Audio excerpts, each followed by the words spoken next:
Hello मेरे प्यारे बच्चों एंड उनके प्यारे पेरेंट्स। मैं मोनिका धीर आज फिर आपके सामने हूँ।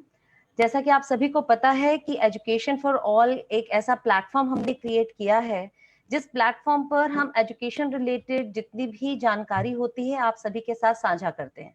इस जानकारी को आप तक पहुंचाने के बहुत सारे कारण भी हैं और आज के जो समय की जरूरत है वो भी है।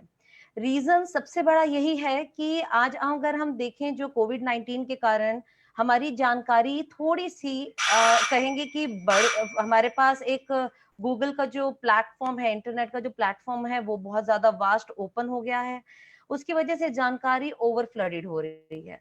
बच्चों के लिए कंफ्यूजन बढ़ गया है बिकॉज टीचर्स के साथ वो इतना ज्यादा इंटरेक्ट नहीं कर पा रहे हैं जितना कि एक रेगुलर स्कूलिंग के दौरान कर पाते हैं।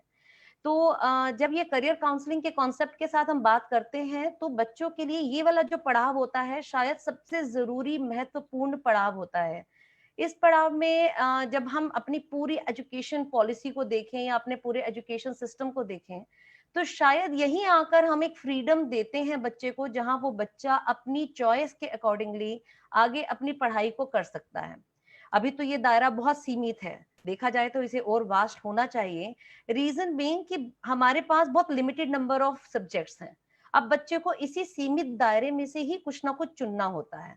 अब समस्या ये है कि जब हमारे पास सीमित दायरा है और हम प्रैक्टिकली इसको समझते हैं, अनटिल एंड अनलेस कुछ ऐसा रिफॉर्म नहीं आता है हमारे समाज में या हमारे एजुकेशन सिस्टम में कि हम ये चीजें बदल पाए, तो उससे पहले जो हमारे पास अभी अवेलेबल चीजें हैं, जैसे कि बहुत बड़े अच्छे राइटर्स ने बार बार ये बात कही है कि दूसरों को कंट्रोल करना शायद थोड़ा मुश्किल होता है परंतु खुद को कंट्रोल करना थोड़ा आसान है। तो हम क्या कर सकते हैं कि अगर हम क्रिप करें कि ये मेरा पसंद का सब्जेक्ट नहीं है, मुझे ये पढ़ने में समझ नहीं आता है या आनंद नहीं आता है या मुझे खुशी नहीं मिलती इस सब्जेक्ट से, तो अनटिल अनलेस आप में से ही कोई कल को एक एजुकेशन पॉलिसी के अंदर बड़ा बदलाव ना लाए, तब तक तो हमें इन्हीं सभी समस्याओं से जूझना होगा। और कोशिश जारी है, ऐसा नहीं है कि लोग इस पर काम नहीं कर रहे हैं। दिन ब दिन पैटर्न बदल रहा है। पैटर्न बदलने के पीछे आप जैसे ही बच्चे जो अपने अपने उस लाइफ स्पैन के अंदर या डिसीजन मेकिंग, जब हमारी एक अपॉर्चुनिटी हमें मिलती है और हमें लेकिन फ्रीडम ऑफ सिलेक्टिंग चॉइस नहीं मिल पाता, तो ऐसे ही कुछ सोच से जो लोग प्रेरित होते हैं वही आने वाले समय के अंदर पॉलिसी में बदलाव लाने की कोशिश करते हैं। पर आज हम बात कर रहे हैं प्रेजेंट सिनेरियो की। रिजल्ट वेटेड है, आप सभी को पता चल ही गया है कि जो 10th एंड 12th के हमारे जो एग्जाम्स थे, जो ड्यू एग्जाम्स होने थे, इस कोविड 19 की इस महामारी के कारण नहीं हो पाएंगे। और जो बाकी के एग्जाम्स आपके हुए हैं उसका रिजल्ट जल्द से जल्द आने वाला है। मोस्ट प्रोबेबली 15 से 20 दिन, महीने तक के अंदर आपका रिजल्ट आपके सामने होगा। पर वहां से जंग हमारी जो है, जो हम 32 सालों से हम लड़ रहे हैं, वो खत्म नहीं हो रही बल्कि शुरू हो रही है। बिकॉज हमने कहीं ना कहीं अपनी जो एक एजुकेशन सिस्टम के रेफरेंस से, जो मैं बार बार आपको बात बता रही हूँ, हमने इतनी पढ़ाई की किस लिए? अपने आप को किसी एक अच्छे करियर में या अपनी एक जॉब अपॉर्चुनिटी पाने के लिए। अब सही समय आता है जब हम अपनी पसंद की जॉब या करियर अपॉर्चुनिटीज के लिए आगे पहला कदम बढ़ाते हैं। ये तो हमारी एक बेसिक, हमारी जो क्वालिफिकेशन होनी चाहिए वो थी। उस क्वालिफिकेशन को पाने के लिए जिसमें अगर हमें एक्सपर्टीज चाहिए उस तक पहुंचने के लिए, अपने आप को स्किल्ड करने के लिए, अब अपने आप को स्किल करने का मौका आया है तो हमारे सामने बड़ी सारी दुविधाएं भी आने वाली हैं। हम एक छोटी सी बात करें, आज का जो हमारा टॉपिक है, और ये एक उम्मीद के साथ कि सभी बच्चे स्वस्थ हैं, परिवार स्वस्थ हैं, आप डिसीजन लेने की पोजीशन में हैं और आने वाले समय में आप जल्द से जल्द डिसीजन लेना चाहेंगे। पिछली सेशंस में भी मैंने ये बात कही थी कि कुछ समस्याएं हमारे सामने आती हैं जब हम अपने 11th के अंदर एंटर करते हैं और हमारे पास डिसीजन मेकिंग नहीं होती है किस तरह के सब्जेक्ट्स को आगे परस्यू करें। समस्याएं कहाँ से शुरू होती हैं? जैसा कि आज का हमारा टॉपिक है कि 11th में हमने क्या क्या सब्जेक्ट्स हमारे पास अवेलेबल हैं, हमने उसमें से क्या सब्जेक्ट्स या स्ट्रीम को चूज करना है। अब दुविधा ये है कि अगर हम बात करें 2019 की, तो एक सर्वे हुआ टाइम्स ऑफ इंडिया की तरफ से, और उसमें ये फिगर आया कि बड़ी हैरानी हुई ये फिगर जानते हुए कि हमारे पास जो ऑल ओवर इंडिया का डेटा कलेक्ट किया गया कि बच्चे लगभग सिर्फ 7 या 8 ऐसे प्रोफेशंस होते हैं या करियर अपॉर्चुनिटीज होते हैं जो अपनी फील्ड से जुड़े हुए वो जानते हैं। अब वहीं आकर हमारा कहीं ना कहीं फुल स्टॉप लग जाता है। और हमारे सामने सबसे बड़ी दुविधा क्या होती है कि यदि हमारे पास चेंज ऑफ स्कूल का ऑप्शन नहीं होता, तो हम क्या करते हैं कि जो हमारा स्कूल हमें ऑफर कर रहा है, हम वहीं तक सीमित दायरे में रह के उसी एजुकेशन को पाने की पूरी कोशिश करते हैं। समस्या यहीं से शुरू होती है। हमारी जो जब हम स्कूलिंग में स्टार्ट करते हैं, तो हम पेरेंट्स क्या सोचते हैं कि स्कूल की प्राइमरी एजुकेशन कैसी है, एक्टिविटी वाइज़ कैसे हैं, टीचर्स कैसे हैं। बट अल्टीमेटली जो गोल होना चाहिए वो बहुत दूरगामी होना चाहिए कि इस स्कूल में 11th-12th के अंदर क्या सब्जेक्ट्स ऑफर किए जा रहे हैं। यदि उस समय आप ये डिसीजन नहीं भी ले पाए, तो एटलीस्ट जब बच्चा 7th-8th तक आता है, you should start searching for the subject school is offering. Reason being कि जब बच्चा अपनी 9th में जाएगा, वो एक ऐसा ट्रांजिशन फेज होता है जहां बच्चा स्कूल बदलना नहीं चाहता बार बार, और बहुत सारे बच्चों को बदलना पड़ जाता है क्योंकि उन्हें पता लग जाता है कि 11th में हमें स्कूल ये सब्जेक्ट्स ऑफर नहीं करेगा और हमें कहीं ना कहीं अपनी सोच को, दायरे को कहीं ना कहीं सीमित करना पड़ेगा। तो मैं सभी पेरेंट्स से रिक्वेस्ट करूंगी कि अगर आपका स्कूल आपके बच्चे की पसंद के सब्जेक्ट नहीं दे रहा है, सो rather then compromising with school, बच्चे की पसंद पे फोकस करें, वो ज्यादा जरूरी है। स्कूलिंग तो 2 साल में खत्म हो जाएगी, उसके बाद जो आप पढ़ाई अब करने वाले हैं, एक्चुअली ये पढ़ाई आपको आगे सिर्फ 2 साल नहीं करनी है। इसी पढ़ाई से आगे आपका बेस बनना है, करियर चॉइसेस बननी है, हायर एजुकेशन के लिए जो आप गोल्स सेट करने वाले हैं इन लाइफ, वो यहाँ से शुरुआत होती है। तो मैं सभी पेरेंट्स से रिक्वेस्ट करूंगी इस पर्टिकुलर नोट के साथ। अब आते हैं अपने नेक्स्ट पर्सपेक्टिव पे। जब हम बात करते हैं कि बच्चे के सामने सीमित दायरा है, तो कहीं ना कहीं आप ये देखें कि जब हम छोटे होते हैं, तो हमारे जो करियर गोल्स बनते हैं या फिर हम किसी प्रोफेशन की तरफ बहुत इन्फ्लुएंस होते हैं, तो क्या कारण रहते हैं? कारण होते हैं कि हमने जिन लोगों को अपनी आंखों के सामने उभरते देखा है या जिनकी पर्सनालिटी से हम बहुत ज्यादा इन्फ्लुएंस्ड होते हैं, हम उन्हीं की तरह बनना चाहते हैं। क्या है कि अगर आप एक बच्चा है स्कूल में जा रहा है, तो बच्चे टीचर को देखते हैं, और यदि हमें हेल्थ इश्यूज रहते हैं, हम एक डॉक्टर को देखते हैं।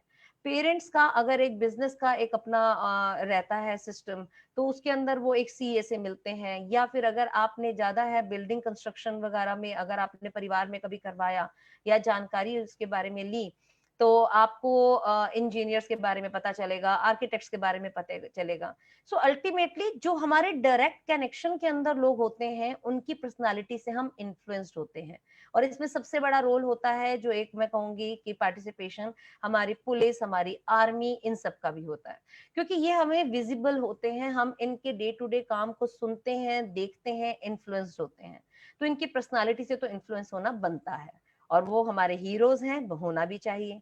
लेकिन क्या हमें अपनी उस दृष्टि को इतना सीमित कर लेना चाहिए कि जो हमारे इनके पीछे जो सर्विसेज दे रहे हैं लोग, क्या मेडिकल इंडस्ट्री में सिर्फ और सिर्फ डॉक्टर ही हैं? बिकॉज वो फ्रंट लाइनर्स होते हैं, आप उन्हें देख पाते हैं, हम उनसे इन्फ्लुएंस होते हैं, और अपने करियर को जब चूज करने लगते हैं, तो उस दायरे तक सोच लेते हैं। अब जैसे जैसे उसके अंदर और ज्यादा भूमिकाएं आने लगी हैं, हमारे इंटरेक्शन बढ़ने लगे हैं, टेस्टिंग वगैरह होने लगी हेल्थ इंडस्ट्री के अंदर, तो हमें पता चल लगा कि रेडियोलॉजिस्ट है, फिजियोथेरेपिस्ट है। बट हमारा अभी भी वही दायरा है जो हमारी आंखों के सामने है। तो आज मेरा ये थोड़ा सा एक विजन रहेगा कि हम उस तरफ भी देखने की कोशिश करें कि एक हमारा फ्रंट लाइनर्स के पीछे का भी पैनल होता है, जिसे हमें इग्नोर नहीं करना चाहिए। और वो बहुत ही इंटरेस्टिंग जॉब प्रोफाइल्स होते हैं, बहुत अच्छी करियर अपॉर्चुनिटीज होती हैं।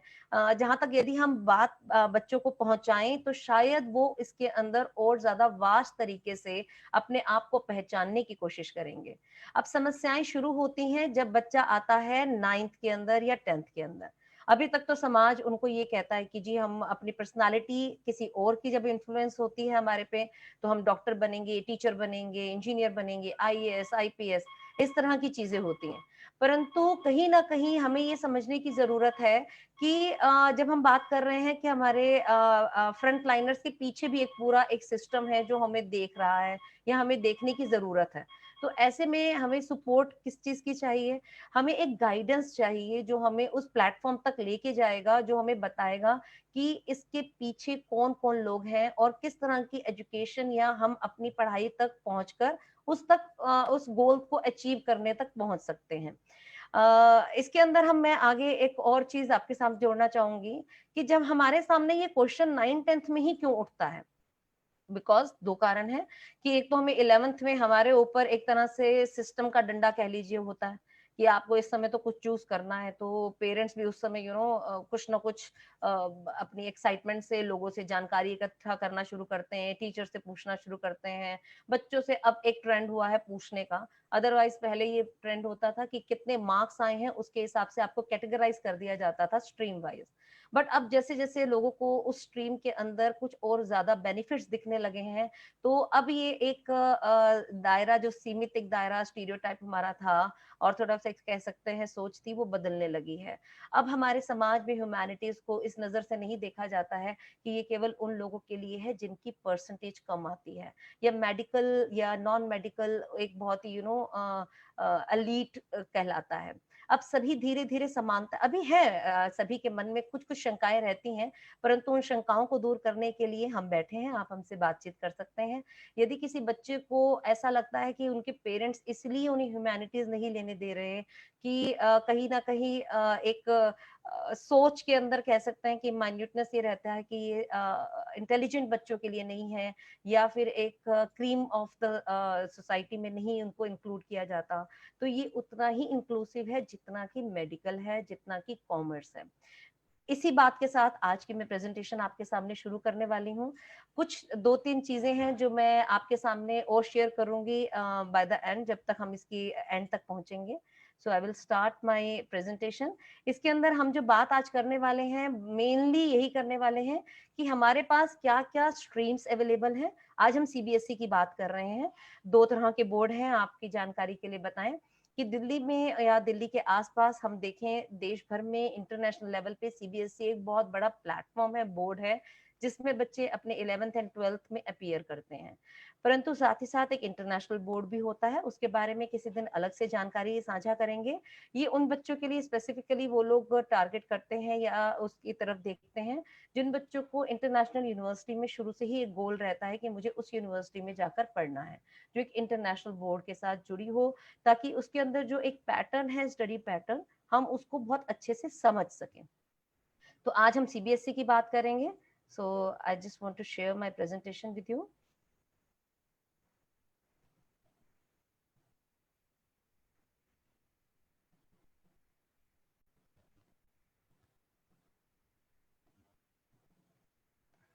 सो हम बात करते हैं streams and subjects offered by CBSE in class 11th। तो जैसा कि मैंने आपको बताया, 2 तरह के बोर्ड हैं जो बहुत ही ज्यादा प्रचलित हैं। उसमें से एक हमारा सीबीएसई, जिसमें बहुत नंबर ऑफ स्टूडेंट्स अपीयर करते हैं, और मोस्टली स्टूडेंट्स जो हमारी जानकारी में रीच में है, इसी बोर्ड से ही अपीयर होने वाले हैं। So there are around 3 stream options जो mainly वैसे बहुत सारे ऑप्शन स्ट्रीम्स और भी बढ़ गए हैं, बहुत सारे एडिशनल सब्जेक्ट्स भी हमारे साथ जुड़ गए हैं, बट ये आज हम बात कर रहे हैं मोस्ट ऑफ द स्कूल्स जो ऑफर करते हैं उसके बारे में। तो 3 तरह के हमारे सामने स्ट्रीम्स रहते हैं। साइंस, जिसके अंदर मेडिकल एंड नॉन मेडिकल रहता है। कॉमर्स, जिसके अंदर हम कह सकते हैं कि बिजनेस, अकाउंटेंसी या इस तरह के जो सब्जेक्ट्स में बच्चे इंटरेस्टेड होते हैं। इसमें मोस्टली जो बच्चे जाते हैं या तो इस पर्सपेक्टिव से जाते हैं कि मुझे सीए बनना है या फिर मुझे अकाउंटेंट बनना है, और साथ ही साथ जिन्होंने बिजनेस कम्युनिटी से जो फैमिलीज होती हैं, वो अपने बच्चों को प्रेफर करती हैं कि वो एक बहुत अच्छी जानकारी इकट्ठा कर सकें ट्रेड के बारे में। तो कॉमर्स में लगभग वही बच्चे इसके अंदर अपना इंटरेस्ट जागृत करते हैं। Then third one is arts and humanities. Arts and humanities से हम सभी परिचित हैं, जिसके अंदर हमारी सोशल स्टडीज, हमारी लैंग्वेजेस, इन सभी को हम पढ़ते हैं। सो ह्यूमैनिटीज, मैंने थोड़ा सा इसमें कोशिश की है कि अपने तरीके से कि ह्यूमैनिटीज को हम ये समझने की कोशिश करें कि एक हायरार्की के अंदर हम इसे नीचे ना लें। It is one of the equivalent stream offered by CBSE, the study of human society and the world. Then here comes the commerce, the study of trade and business, and science, the study of physical world. So अभी हम बात कर रहे हैं science के बारे में। Science में मेडिकल एंड नॉन मेडिकल, जैसा कि मैंने आप सभी के साथ अपनी जानकारी साझा करी, कि मेडिकल और नॉन मेडिकल दो तरह की स्ट्रीम्स हैं, जिसमें हम physics, chemistry, bio and English के साथ आगे बढ़ते हैं।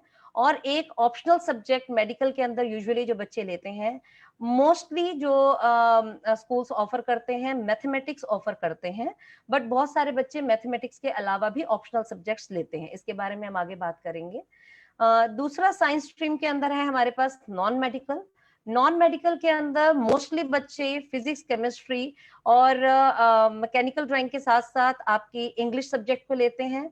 ऑप्शनल के अंदर मोस्टली बच्चे बायो लेना कभी कभी पसंद करते हैं, but majority of the schools are not offering bio in non medical stream.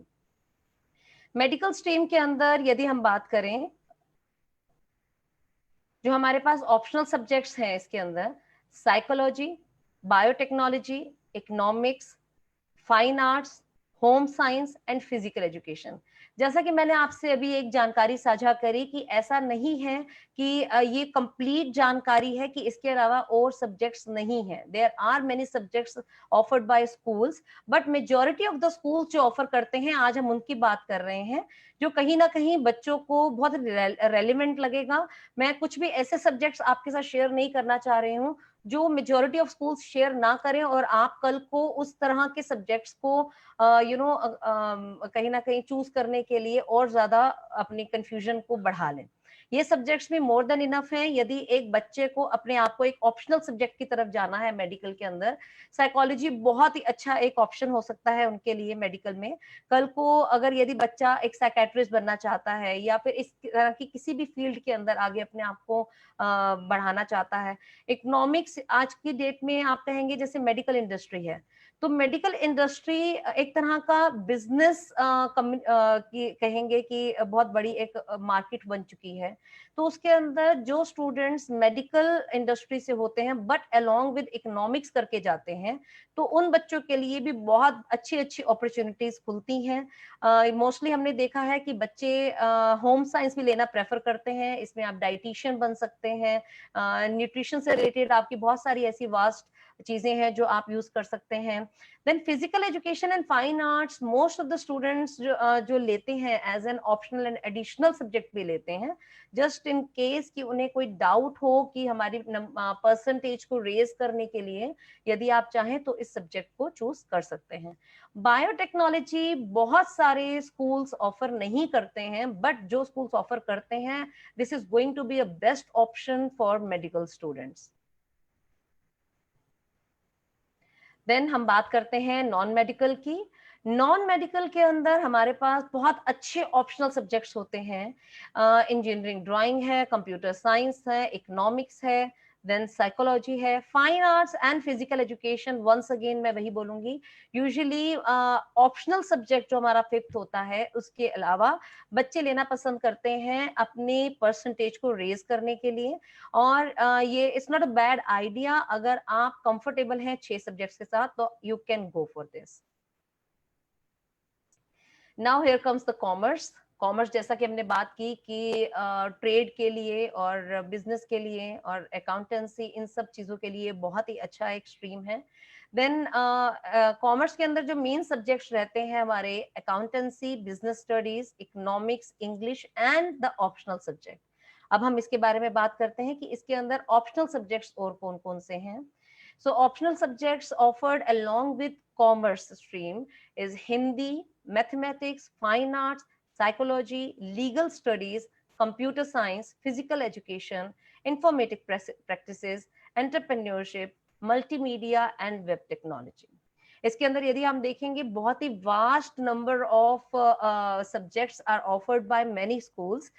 मैं फिर बार बार यही बात कहूंगी कि यदि आपको लगता है कि किसी एक पर्टिकुलर ऑप्शनल सब्जेक्ट को लेकर आपका कहीं प्रॉब्लम हो रही है और दूसरा स्कूल उसे ऑफर कर रहा है, if you are having good percentage, मैं बार बार पेरेंट्स से रिक्वेस्ट करूंगी, don't hesitate to switch on the school.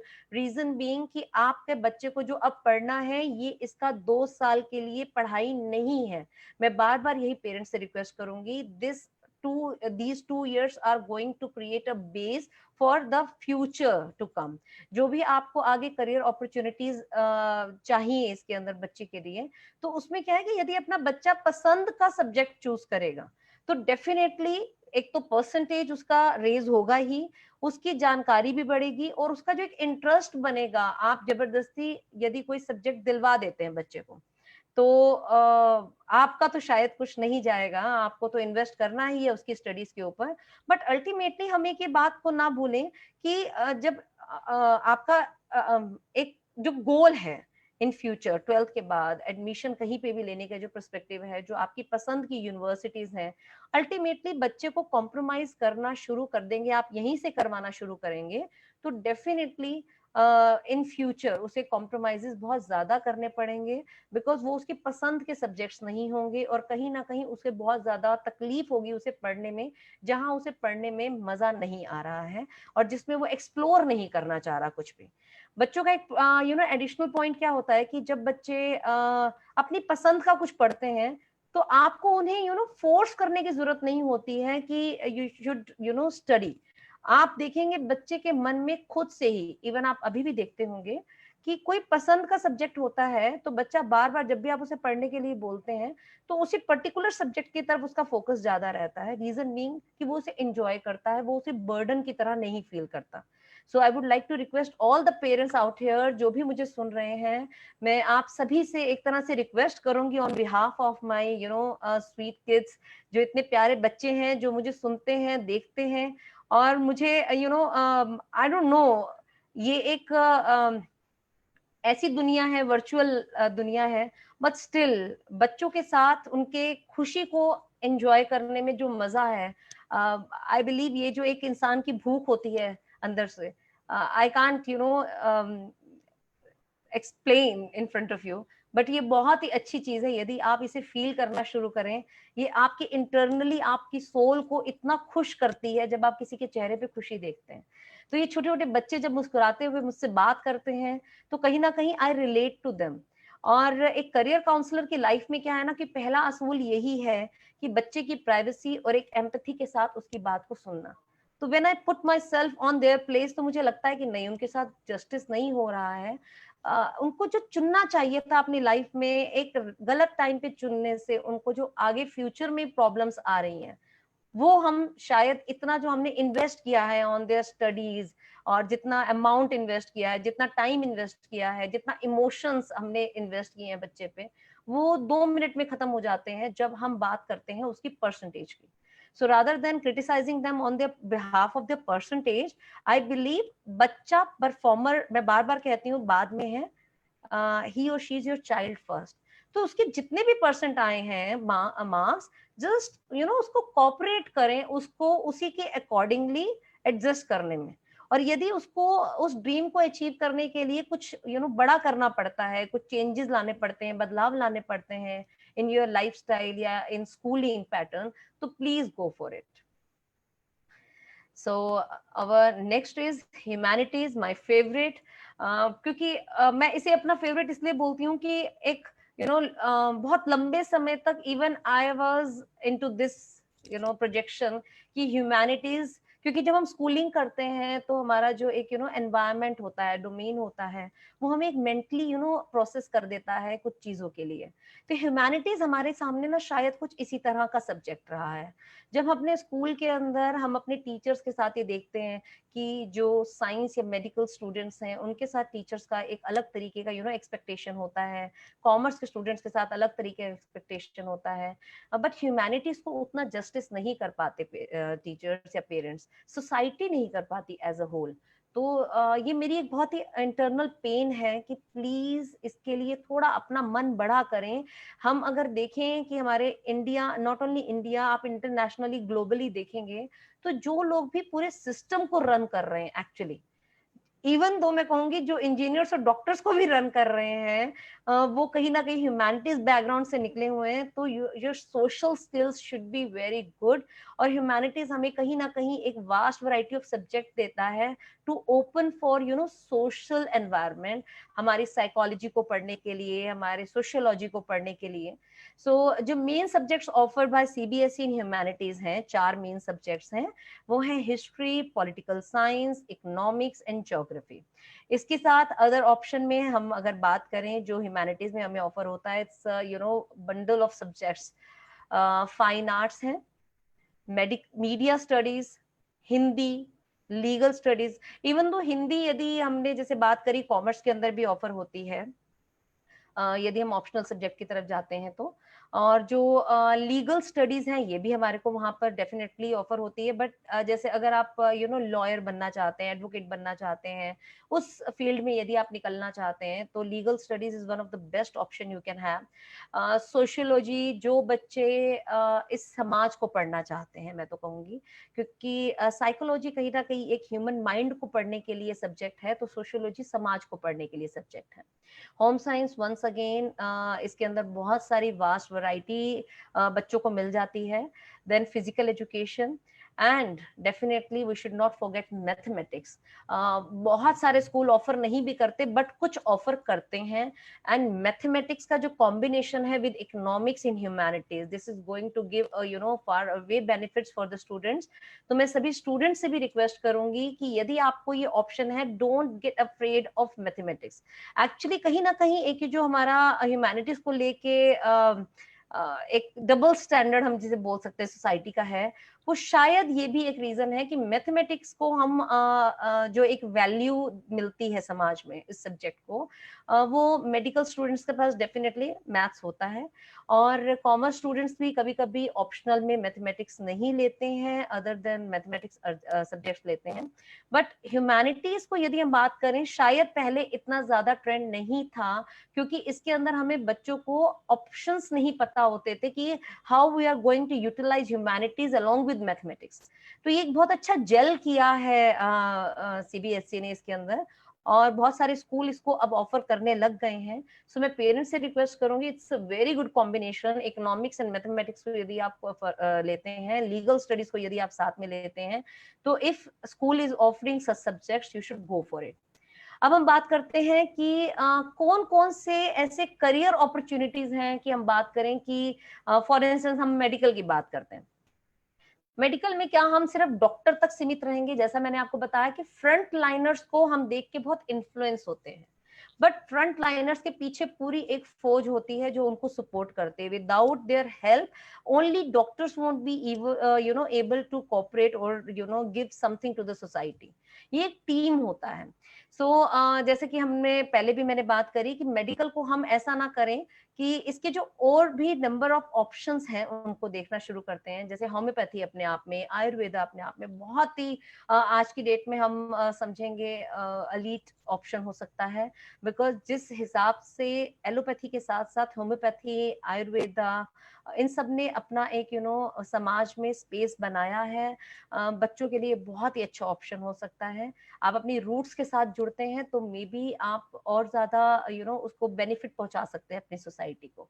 So not only in terms of intellectual, हमें ये भी सोचना चाहिए, हमारे स्पिरिचुअली भी हम कभी कभी इसके साथ जुड़ जाते हैं। अलाइड मेडिसिन फील्ड्स हैं, लाइक आपकी फिजियोथेरेपी है, क्लिनिकल रिसर्च है, ऑडियोलॉजी है, इस तरह के बहुत सारे ऑप्शंस हैं जिसमें बच्चे आगे मेडिकल के बाद जा सकते हैं। देन अगर हम नॉन मेडिकल की बात करें, सो नॉन मेडिकल के अंदर आर्किटेक्चर तो जैसे हम सभी को पता ही है, एविएशन है, स्टैटिस्टिक्स है, डिफेंस है, डिजाइन है, एथिकल हैकिंग, ये बहुत ही अच्छा एक मैं कहूंगी एग्जाम्पल सेट किया है आज के यूथ ने, कि हैकिंग अपने आप में बहुत ही ज्यादा ऐसा वर्ड कहलाता था कि हम दूर भागते थे इससे। बट आज की डेट में बड़े से बड़े आपके जो डिफेंस है, या फिर आपके कहेंगे कि बिजनेस जो भी एक तरह से वेबसाइट्स जो पेमेंट में डील करते हैं, सिक्योर साइट्स होते हैं, उनको अपनी साइट्स को बचाना होता है हैकिंग से। तो वो जो एक गलत हैकिंग है उससे बचाने के लिए you need to have good hackers. तो ये एक बहुत ही अच्छा ऑप्शन क्रिएट हुआ है हमारे सामने, जो बच्चों ने, आज के यूथ ने एक्सप्लोर किया है। बहुत अच्छी अच्छी कंपनीज इसके अंदर प्लेसमेंट भी देती हैं, आईटी कंपनीज के अंदर इसका बहुत अच्छा प्लेसमेंट है। If child is like so innovative and creative कि वो एथिकल हैकिंग में जा सकता है, it's a good option. Then merchant navy, computer applications, physics, chemistry के साथ तो डेफिनेटली ये सभी चीजें हमें करियर में आगे फायदा पहुंचा ही सकती हैं।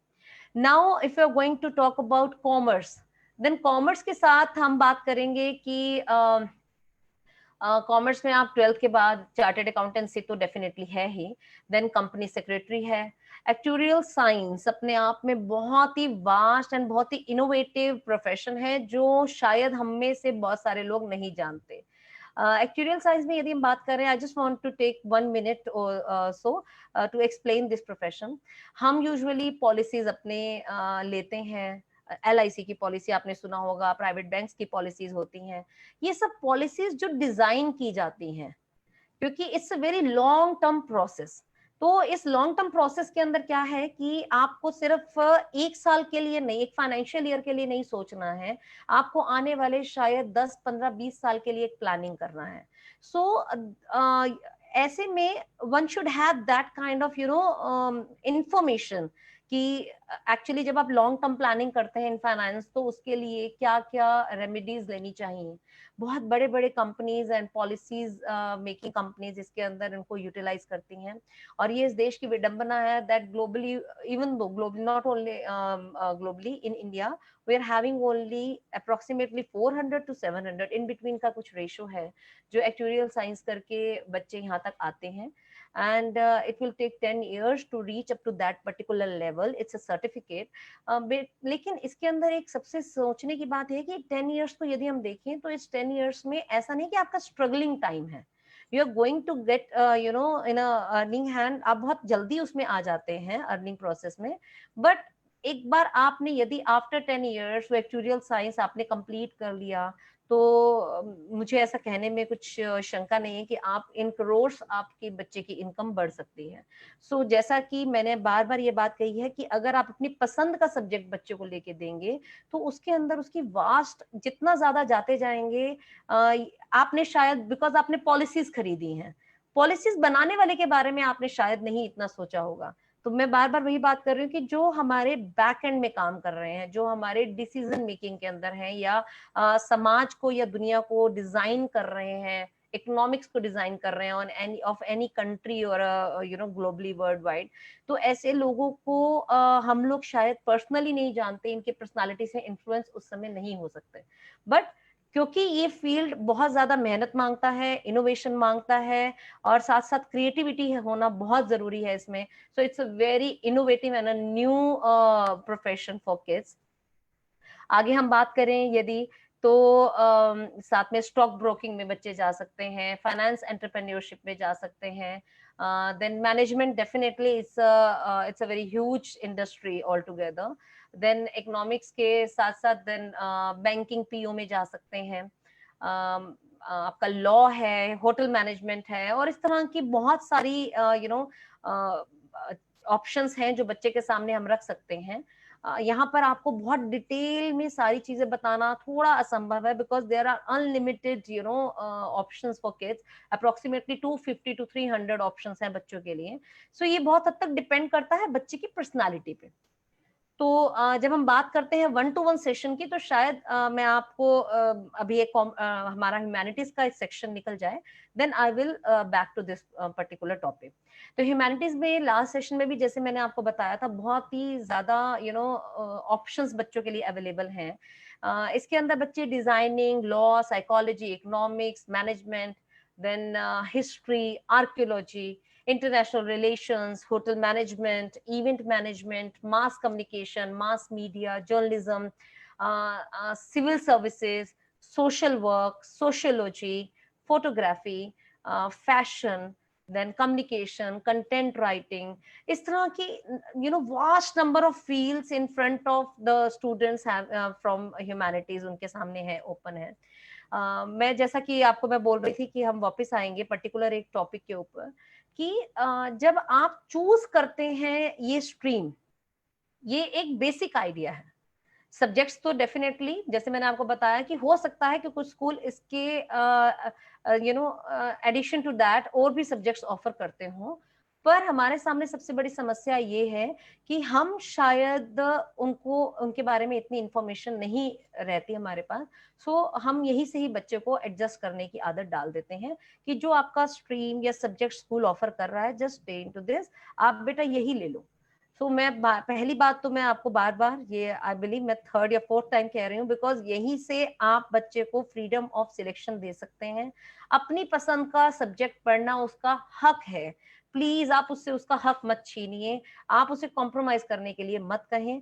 जो स्कूल ऑफर कर रहा है अभी आई बिलीव, क्योंकि रिजल्ट नहीं आया था, आपने प्री बोर्ड्स के बेस के ऊपर बच्चों के कहीं ना कहीं अपने एडमिशन उन्हीं स्कूल्स में या किसी और स्कूल में लाइन अप किए हैं। But I just want to request you all कि यदि आपके बच्चे का वो पसंदीदा सब्जेक्ट है देन गो विद इट, अगर नहीं है तो अभी भी आपके पास टाइम है, आप प्लीज अपॉर्चुनिटीज उनके लिए और देखें। और एक चीज मैं आपके सामने यहाँ पे शेयर करना चाहूंगी कि यूजुअली जब बच्चा अपनी पसंद के सब्जेक्ट्स नहीं पढ़ता है तो अल्टीमेटली क्या होता है, आप कॉम्प्रोमाइज करना सिखाएंगे, बच्चा एडजस्ट करना सीखेगा, देन पहले 10+2 में सीखेगा, देन उसके बाद उसके पास लिमिटेशन हो जाएगा to choose career options, then उसके बाद वो अंडर ग्रेजुएट के अंदर कॉम्प्रोमाइज करेगा, then it will going to be a trend. अब धीरे धीरे क्या होता है कि एक टाइम पे आके आपको अपनी जॉब या करियर पे फोकस करना है, तो वहां पर क्या होगा, एक लेवल पे आके हमारी अपनी इंटरनल सोल भी कहीं ना कहीं थक जाती है, तो बच्चे धीरे धीरे अग्रेशन मोड में जाने लगते हैं या डिप्रेशन मोड में जाने लगते हैं हर वक्त, क्योंकि आपकी पसंद की वो जॉब नहीं है, you are not enjoying that job. तो जब भी एक कंपनी को मौका मिलता है कुछ इस तरह के क्राइसिस में, जो हम देख रहे हैं कि कोविड-19 के क्राइसिस के टाइम पे many of the companies are seeking for some, जिसे कह सकते हैं कि एक उन्हें मौका मिल गया है कि अपने ऐसे एम्प्लॉयज जो उस काम को पसंद नहीं कर रहे, एंजॉय नहीं कर रहे हैं, उनको कहीं ना कहीं स्टक ऑफ करने का। तो ऐसे में सबसे पहले उन लोगों का, उन बच्चों का नंबर आता है जो बच्चे अपने कॉम्प्रोमाइज करते हुए उन सब्जेक्ट्स को पढ़ते हैं, बिकॉज उनका एक टीम के अंदर काम करना, उनका एंथुजियाज्म जो होता है वो कहीं ना कहीं लोअर डाउन होता है। क्योंकि वो लोअर डाउन होता है सो उसकी वजह से क्या हो जाता है कि जब बच्चा कॉम्प्रोमाइज कर रहा है और उसका कॉन्फिडेंस आपने देखा कम हुआ, उसकी बॉडी लैंग्वेज में आपको दिखेगा, उसको कहीं ना कहीं उसका जो एक व्यवहार है, एक टीम स्पिरिट है, कहीं ना कहीं कॉम्प्रोमाइज करेगी, तो उसके ऊपर एक थ्रेट ऑफ लूजिंग जॉब हमेशा बना रहेगा। हम बच्चों को मेंटली प्रिपेयर नहीं करते हैं कि आपको इन्वेस्टमेंट को लेके जानकारी नहीं देते बच्चे को। तो अगर बच्चा स्टार्टअप कुछ करना चाहे तो हम हेजिटेट करते रहते हैं to invest on that child. तो मैं कहूंगी कि यदि बच्चा क्योंकि देखिए आपके सामने जो एक सीमित दायरा है, नंबर ऑफ पॉपुलेशन जो सिटीजन है इस कंट्री की, या ग्लोबली भी हम देखें तो आप कितनी जॉब्स पैदा कर लेंगे, तो रिसोर्सेज तो लिमिटेड है हमारे पास, लेकिन पॉपुलेशन दिन ब दिन बढ़ रही है। तो ऐसे में बच्चे के सामने इन फ्यूचर ये एक जो हमने अभी बात नहीं करी कि आप जॉब या करियर की बात करी, डेफिनेटली तो करियर में हम अपने पसंद का करियर बनाने में इसके अंदर एक सबसे बड़ी चीज है कि स्टार्टअप के बारे में भी बच्चे को जानकारी जरूर बढ़ाएं। मैं स्कूल्स में अगर कुछ लोग मेरी बात सुन रहे हैं तो मैं प्लीज रिक्वेस्ट करूंगी कि बच्चे को जॉब के लिए ट्रेनिंग ना दें, बच्चे को अपने आप को इंडिविजुअल लेवल पे, इंडिविजुअल कैपेसिटी में खड़ा होने की हिम्मत दें। यूजुअली बच्चे बाहर निकलने के बाद they are just like searching for job. Experience लेना बहुत जरूरी है, इवन स्टार्टअप भी आपने अगर शुरू करना है तो साल 2 साल 3 साल तक का एक्सपीरियंस उसमें भी डेफिनेटली इट इज मस्ट, लेकिन एक्सपीरियंस के लिए एक्सप्लॉइट होना is not a good idea. तो मैं यही कहूंगी कि यदि आपको अपने ऊपर कॉन्फिडेंस है, आपके पास एक अच्छा एक्सपीरियंस है, तो आप डीमोरलाइज मत हो जाइए कि मेरी जॉब चली गई, बिकॉज इन दिनों में सुनने में बहुत ज्यादा आ रहा है कि जॉब को लेके बहुत थ्रेटनिंग्स हो रही हैं, बहुत लोगों की जॉब जा रही है, तो हम कहीं ना कहीं वहीं पे सरेंडर कर रहे हैं। डिप्रेशन में जाने की जरूरत नहीं है, you just need to look out for the avenues, कहाँ कहाँ मैं अपने स्टार्टअप को कोई एक इंडस्ट्री अगर कम होती है तो एक इंडस्ट्री बढ़ती भी है। अगर आज की डेट में हम देखेंगे, हेल्थ इंडस्ट्री ने अपने आप बहुत बड़ा बूम आया है उसमें, इस इंडस्ट्री के अंदर आज की डेट में बहुत ज्यादा स्कोप है। तो अपने आप को स्टेगनेंट मत कीजिए कि मुझे ये मेरी जॉब चली गई है तो अब मैं डिप्रेस हो रहा हूँ, या फिर I am not able to run my life and all. So anger में जाना या डिप्रेशन में जाना is not a good idea. You should better look out for the startups, जिसमें क्या क्या हम कर सकते हैं। पेरेंट्स को मैं रिक्वेस्ट करूंगी छोटी उम्र से बच्चों को बिजनेस सेंस डालें। इट्स नॉट दैट कि आपके हर वक्त job is waiting for you, and you are going to get the job, जैसे ही आप कॉलेज से निकलेंगे और आपके सामने एक जॉब होगा, it's not a good idea कि आप बच्चे को उस तरह से माइंडसेट तैयार करें। हमेशा उसको एक ये दिमाग में बात डालें कि स्टार्टअप भी उतना ही वैल्यूएबल और इतना ही सोसाइटी में एक्सेप्टेबल है जितना कि आपके बच्चे के लिए जॉब है। मेरे बच्चे का पैकेज जितना बड़ा है, हम बताने में बहुत प्राउड फील करते हैं, लेकिन आप ये देखें कि वो जो पैकेज उसको मिला है, डेफिनेटली वो किसी के अंडर एम्प्लॉय है। और बहुत सारे हमने इंडिया में ऐसे अब एक्सपीरियंसेस देखे हैं जहाँ पे 30 या 40 एज के बाद लोग अपने स्टार्टअप करना पसंद करते हैं। तो तब तक वो अपना एक एनर्जी, एक एज वो इतना मिस कर चुके होते हैं कि उनके पास एक यूथ को जब एक ग्लोबली एक्सेप्टेंस मिल रहा है तो वो लोग बहुत कुछ लूज कर चुके होते हैं। तो अब आपके पास अगर अपना एवेन्यू आप बनाते भी हैं तो 10 साल 20 साल आप लगाते हैं उसके अंदर। तो इट वुड बी बेटर कि बच्चा अगर इनिशियल स्टेज से ही सोचे कि मुझे अपने आप को इस तरह से स्टार्टअप में या अपने बिजनेस में आगे बढ़ाना है, तो it's not a bad idea. मैं बार बार आपको यही कहूंगी। Then one more thing I would like to share with you कि एक जो मैंने बताया कि ये पढ़ाई 10+2 के लिए नहीं है, ये आपका आगे जो भी आप अंडर ग्रेजुएट कोर्सेज करने वाले हैं उनके लिए भी है, और उसके आगे जो आप आगे फ्यूचर रेफरेंस में कुछ भी करने वाले हैं, इवन आप अपना स्टार्टअप भी करेंगे तो having a background of commerce और उसके बाद आप एमबीए करते हैं, आप अगर अपना कोई प्लांट लगाना चाहते हैं या कुछ भी इस तरह का आपके माइंडसेट में है, तो just get to have that particular knowledge. आप उसको साथ साथ अपने आप को इवॉल्व करते रहिए, उसके अंदर अपनी जानकारी को बढ़ाते रहिए, कोई पैनिक करने की जरूरत नहीं है। अब हम बात करते हैं, जैसे अभी जो आपके सामने सिनेरियो है, आपने 11th में सब्जेक्ट लेना है, अभी अब हसल बसल में ऐसा कुछ नहीं, कंफ्यूज होने की जरूरत नहीं है, बहुत ही इजी वे आउट है।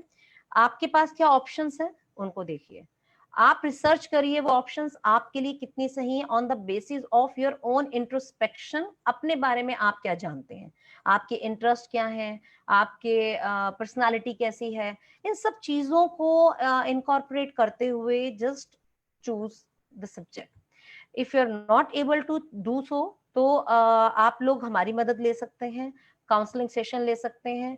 इसके अंदर एक साइकोमेट्रिक टेस्ट के बारे में मैंने पहले भी जानकारी दी थी, बिकॉज हम ह्यूमंस हैं, हम कोई रोबोट्स नहीं है कि हम किसी व्यक्ति के अंदर की जानकारी पालें या उसकी कोई इंटरनली वो क्या सोच रहा है। हम इतने ज्यादा अंतर्यामी नहीं है कोई भी इस दुनिया में।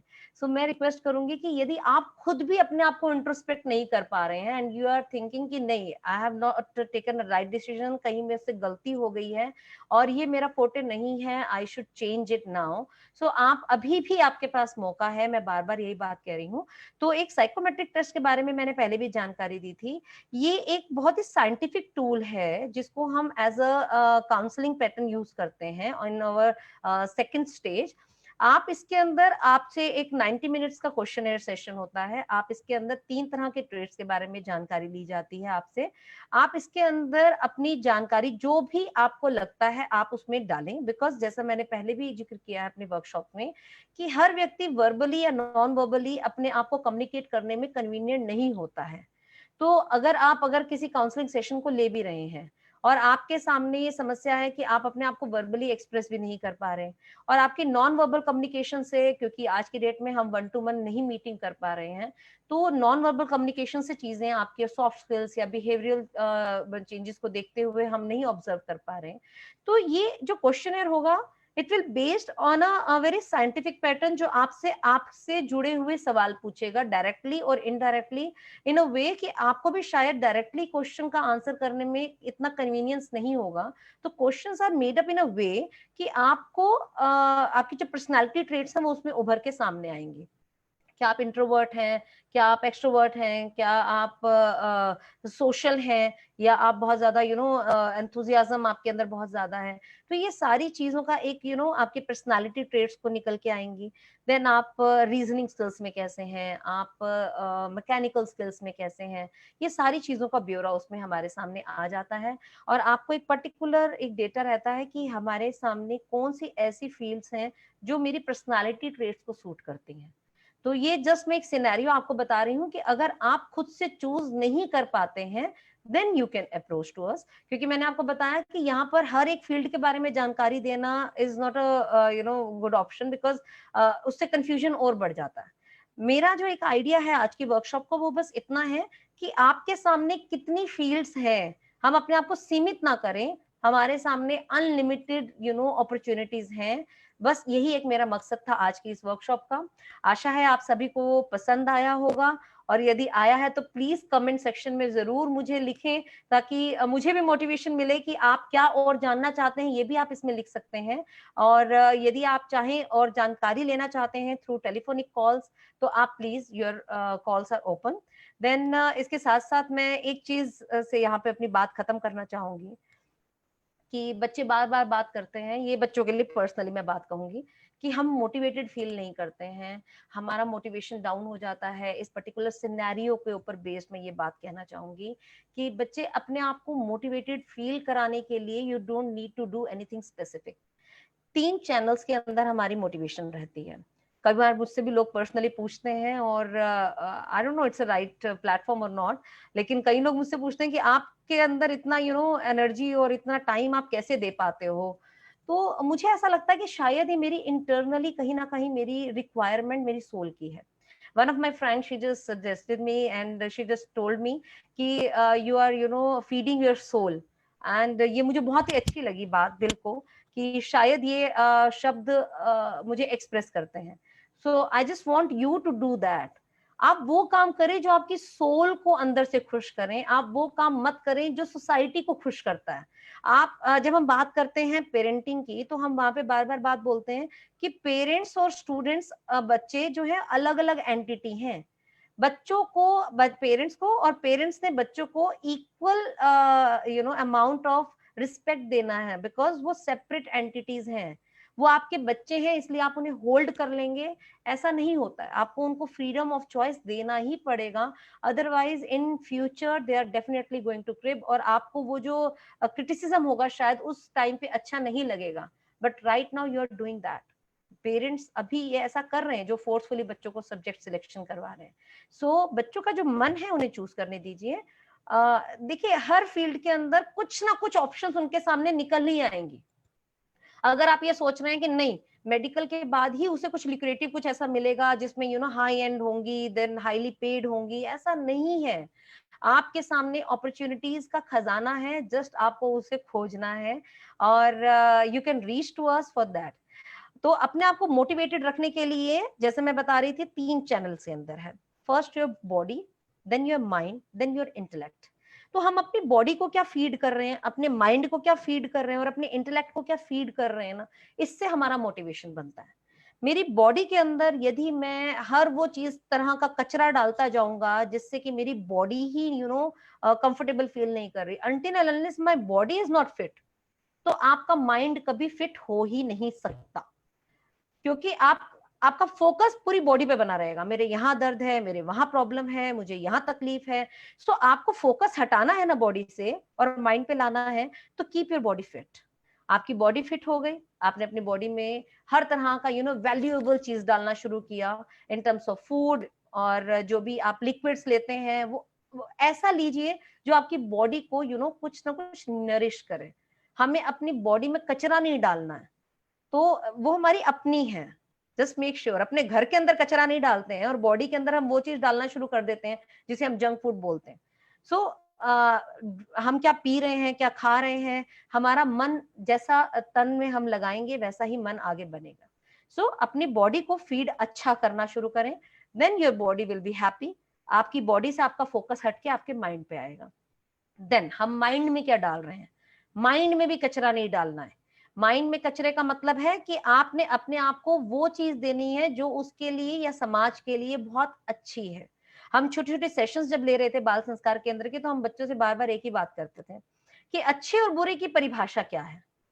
जो चीज सभी को खुश करे, जो सभी के मन में और उनके चेहरे पे मुस्कुराहट लाए, वसुधैव कुटुंबकम की जब हम बात करते हैं, या फिर हम बात करते हैं हैप्पीनेस की बात करते हैं, या कर्मा की बात करते हैं, तो एक्चुअली हमारा मेन मोटिव है खुद को खुश रखना। हम खुश खुश तभी रहेंगे जब हमें दिखेगा कि मेरी वजह से किसी के चेहरे पे स्माइल आई है, कोई खुश है मेरी वजह से। तो आपका माइंड, अगर आप कुछ ऐसा कर रहे हैं जिससे आपके पेरेंट्स नाराज हैं, या आपको खुद को लगता है कि मैं इतना प्रोडक्टिव कुछ नहीं कर रहा हूँ, ये मुझे आगे चल के this is not going to give me fruitful results, तो आप डेफिनेटली अपने माइंड में कुछ गलत डाल रहे हैं. So once your body is okay, your mind is okay, then comes the intellect. आप तब ग्लोबली कुछ सोचेंगे, समाज के लिए कुछ सोचेंगे. आप नोटिस करें जितने भी लोगों ने समाज के लिए, दुनिया के लिए कुछ बड़ा किया है, वो ऐसा नहीं है कि जंक डाल रहे हैं अपने दिमाग में. उन्होंने शुरू से ही अपने शरीर को, मन को, दोनों को ही अपने वो कंट्रोल में रखा. देन उसके बाद जो उनका इंटेलेक्चुअल लेवल था, वो समाज के लिए, सोसाइटी के लिए, आपके लिए, आपके पेरेंट्स के लिए कुछ अच्छा कर पाएगा या कर पाया है. इसी एक आखिरी शब्दों के साथ मैं सभी पेरेंट्स से यहाँ पर विदा लेती हूँ और आप सभी से रिक्वेस्ट करती हूँ कि अपने विजन को रिस्ट्रिक्ट मत करिए, अपने करियर पाथ को रिस्ट्रिक्ट मत करिए अपने चाइल्डहुड ड्रीम्स के साथ. जो हमने बचपन में अपने सामने बड़ी बड़ी एमिनेंट पर्सनालिटीज को देखा और अपने फ्रंट लाइनर्स को देखा और उसी से हम इन्फ्लुएंस हुए. हमारे 8-9 तक हमारी पर्सनालिटी ट्रेट्स बन चुके हैं, हमारे इंटरेस्ट लेवल डेवलप हो चुके हैं. Now it's a right time. जो 8th स्टैंडर्ड में बच्चा आ गया, यानी कि उसकी जो एक सेकेंडरी लेवल में एंट्री होने वाली है, वो बच्चा मेंटली प्रिपेयर हो चुका है. ही और she should start thinking about what kind of subjects and the career opportunities I am going to choose in future.